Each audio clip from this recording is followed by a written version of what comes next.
What's going on, everybody? Today, I got a very special review for you.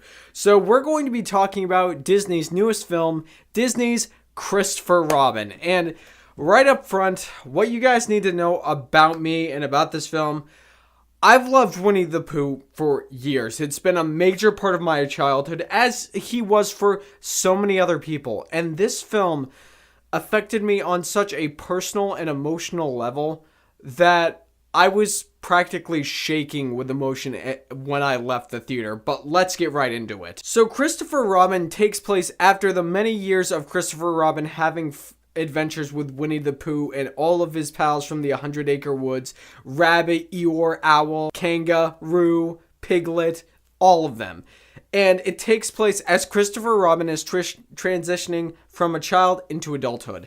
And let's just say that in this film, life has really stamped out a lot of the optimism that Christopher Robin has until Winnie the Pooh and his friends come back into his life to try to bring about some more optimism, or at least try to bring back some of that childlike optimism he had before, and that childlike playfulness. And honestly, that's where this movie strives. This movie does have a few slips here and there, but isn't really a lot. So I feel as though I should talk about the issues that the film has up front. The only real glaring issue for me while watching Christopher Robin was the adult aspects. Everything that was happening in Christopher Robin's life, a lot of it wasn't really all that interesting to me, and there were a few moments where I was bored watching it, or there was just dialogue in the film while they thought it was good dialogue, and while it may have been well written on paper, it didn't really translate well to film.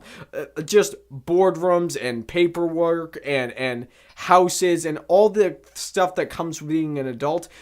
It's the kind of stuff that bored me when it comes to this movie. But other than that, every other aspect of this film I found practically flawless. First of all, the performances. Of course, the voice cast for everybody in the 100-Acre Wood was great. But Ewan McGregor in here, we all know that he was the best part when it came to the Star Wars prequel trilogy, and he'd been in a couple of things here and there. Trainspotting was obviously a breakout role for him. But honestly, I think he may have given some of his best work when it comes to Christopher Robin. This guy, just seeing how life has affected him and how optimism has been stamped out from him as a person, it's painful to watch, because of when he was a child, Christopher Robin was so hopeful.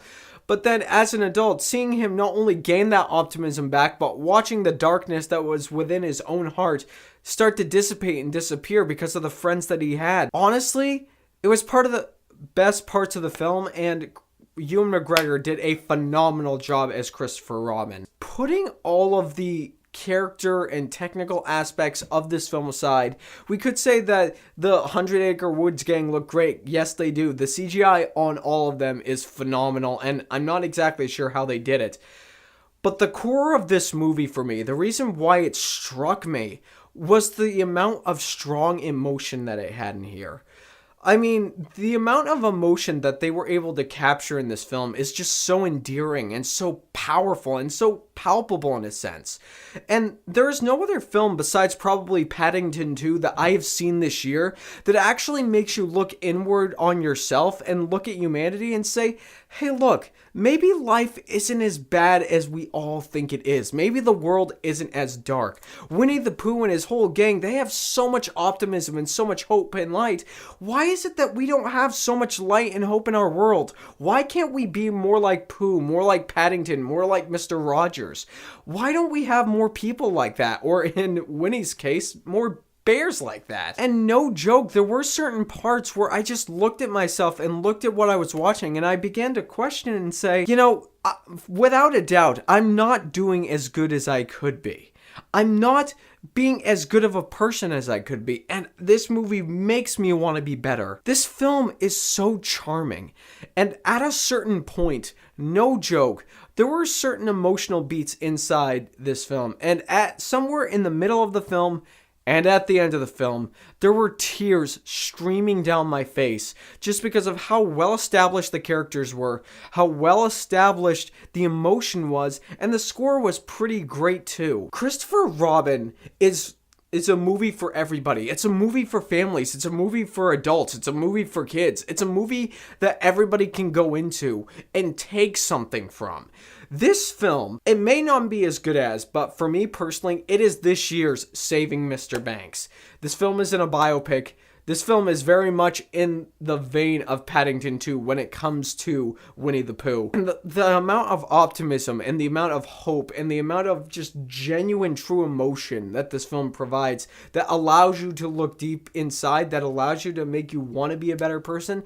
This film is great, and I couldn't highly recommend it more. I only wish that they have worked and tweaked on a lot of the adult aspects with Christopher Robin, because those could have been just as intriguing as what we were getting with the 100 Acre Woods Gang. And that's right, guys, although I really enjoyed all the performances in here, the 100 Acre Woods Gang, Winnie the Pooh, Kanga, Roo, Rabbit, Owl, Piglet, Eore, and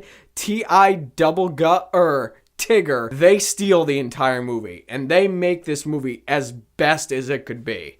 And at the end of this, guys, I gotta say, Disney's Christopher Robin is a good casual watch. And honestly, guys, I gotta tell you all a big thank you once again. I know I say that enough, but I really mean it. You guys mean so much to me. You're my YouTube family. I have made so many friends on this platform. And whenever we interact, whenever you either subscribe, like, dislike, whatever you do when it comes to this channel or when it comes to the video and content I make, it really means an awful lot to me. So thank you so much. You guys are what keep me going. You make me want to be better. You make me want to be like Winnie the Pooh. You make me want to be like Paddington. You make me want to be like Fred Rogers. You make me want to be better for you guys so that I can help you out, so that I can be here for you guys. But it is the end of the video, so you guys know what I'm going to have to do here. If you guys want to contact me on any of my social media platforms, those are straight up ahead. And if you want to see more of the movie reviews that I've done for the year of 2018, click right up there on the top playlist. And if you want to see the Sweet Film Podcast where I talk deep about movies with my buddy Zach Pope, click right there on the bottom. But as always, guys, it is what you say that matters. What did you think of Christopher Robin? Start that conversation in the comment section, and I'll see you guys later. And as always, if you like what you've seen here and you want to see more, click right there and subscribe and become part of the fray of nerds who love cinema. You all have a fantastic day.